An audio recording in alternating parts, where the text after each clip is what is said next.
Austin Ekeler of the Washington Commanders went down last night with a very serious lower leg injury, and the injury was severe enough where he actually needed to be carted off of the field. Right off the bat, people were concerned for the worst case scenario here because Eckler was injured in the same non-contact mechanism of injury that we see so often with these Achilles tears. As of right now, we do not have an official word regarding the severity of Eckler's injury, but with today's video, what I want to do is I want to examine the injury replay. I want to talk about the pertinent anatomy for an Achilles injury, and finally go over the grading system. Ladies and gentlemen, welcome to my channel. If you're not familiar with me, my name is Nick Gallo and I'm a doctor of physical therapy. And with my channel, I take a look at sports injuries and I try to explain them so that they're a little bit easier to understand. I will also go over the specific anatomical structures that are affected in the injury, as well as explain the physical therapy process. If you enjoy this sort of content and you would like to see more of it, please hit that thumbs up and subscribe to the channel because I will be making more of these videos in the future regarding sports injuries, rehabilitation, and other physical therapy related content. Also, if you yourself have suffered an Achilles injury, go ahead and comment in the comment section below. Here we see on the injury replay that Eckler is going to come out and he's going to step back with that right foot. After he does this, he is immediately going to fall to the turf and he's going to grab in that Achilles tendon area. So here I have a model of the foot and ankle. And so if we're talking about the Achilles tendon, I'm going to rotate the model like so. The Achilles tendon is actually made up of three muscles that are located in the calf region. The first one is this big muscle we often associate with as being the calf muscle, the gastrocnemius. Slightly deeper to that is a muscle known as the soleus muscle. And finally, there is a plantaris muscle. All three of these are going to come together. They're going to form that Achilles tendon, and they're going to attach right here on this calcaneus bone. There are two main motions at the foot and ankle where the Achilles tendon and the calf musculature are going to be involved in. The first one is known as plantar flexion, where the foot and toes are going to be pointed downward like this. In this instance, we are contracting all of those muscles that are located in the calf area. The opposite is known as dorsiflexion, where it's going to place all of those muscles on stretch. And so if we look back at the injury replay, we see that as Eckler plants back with that right foot, the foot and ankle are being placed in a lot of dorsiflexion, specifically eccentrically.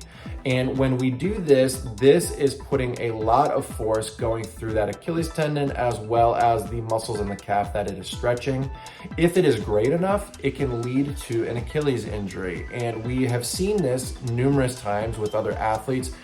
Most recently, it happened in the NBA playoffs. So this is a very compromising position for the foot and ankle, and unfortunately often seen with these non-contact Achilles injuries. Another common way that somebody can injure their Achilles tendon is if they do any sort of jumping or any sort of springing plyometric motion. That puts a lot of force also going through that Achilles tendon. So those are the two main ways that we will see this type of injury. The most common, of course, is that over eccentric loading, which we saw in what looks like this case, but there have been other instances where we've had people in the clinic where they go to do a jump and it feels like that Achilles tendon just snaps. There is a special test and it is called the Thompson test. Basically, we can do this if we suspect an Achilles tendon injury.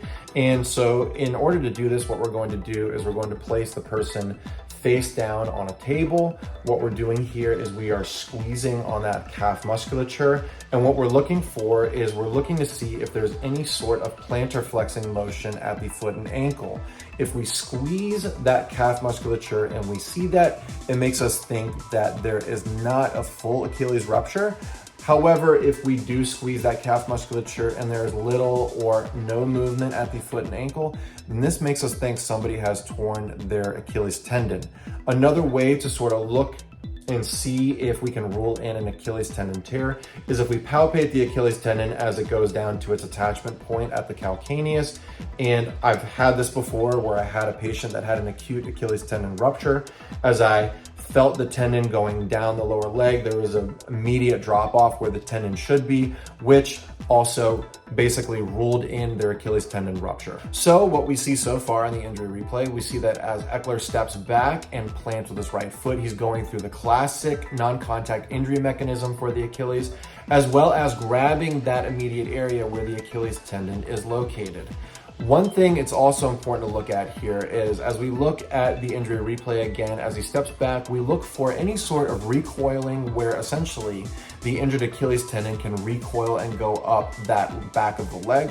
I don't see it based on this injury replay, but that does not mean that the Achilles tendon was not injured. The only way to officially rule in a full rupture is of course going to be the MRI, because that's the gold standard. And this is where we get into the grading system of these Achilles injuries. In a grade 1, this is where you're getting some microscopic tearing of that Achilles tendon.